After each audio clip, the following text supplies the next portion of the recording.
So the problem at hand here is to figure out the method for determining where an earthquake occurred, determining the epicenter of an earthquake.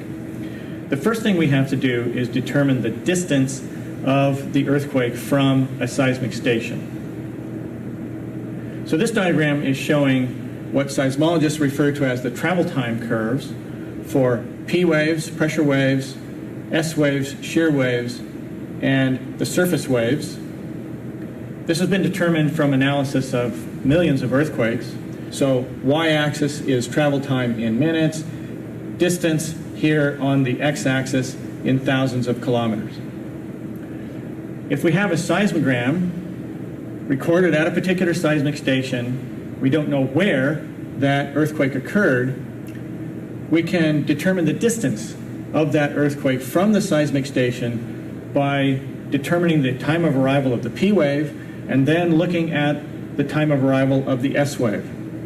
So notice on the diagram here that the time difference between the arrival of the P wave and the S wave increases with distance of the earthquake from the seismic station. In the examples shown on the slide here, the difference between the arrival time of the P wave and the S wave is about 4 minutes and 45 seconds, and that falls only one place on the travel time curve.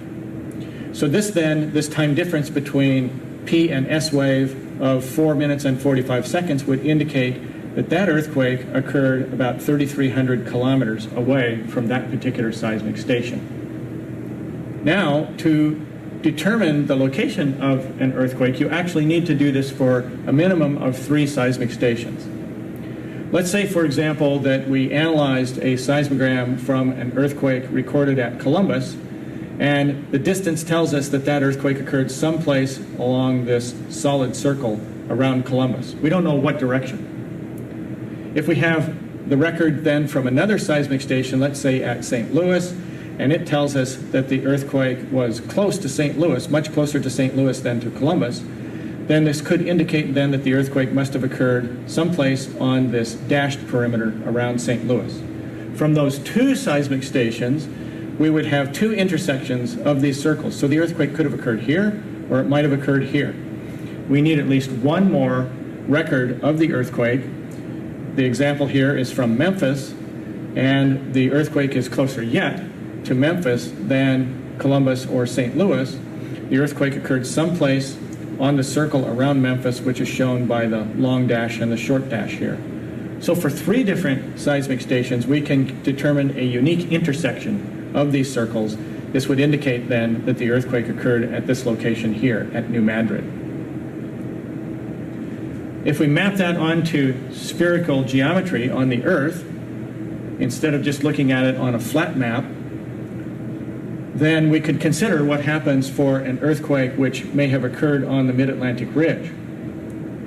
The idea is the same. You still need 3 records from 3 different seismic stations, and the diagram here shows records at Montreal, with the distance of the earthquake from Montreal being 8,400 kilometers, thus determining that the earthquake must have occurred on the red circle someplace.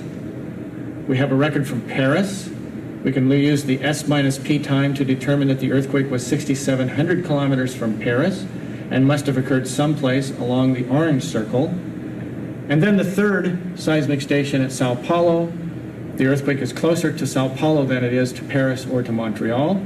We can use S minus P time to determine that earthquake was 5,500 kilometers from Sao Paulo, must have occurred someplace along the blue circle here. And the 3 circles will intersect then at the epicenter of that earthquake.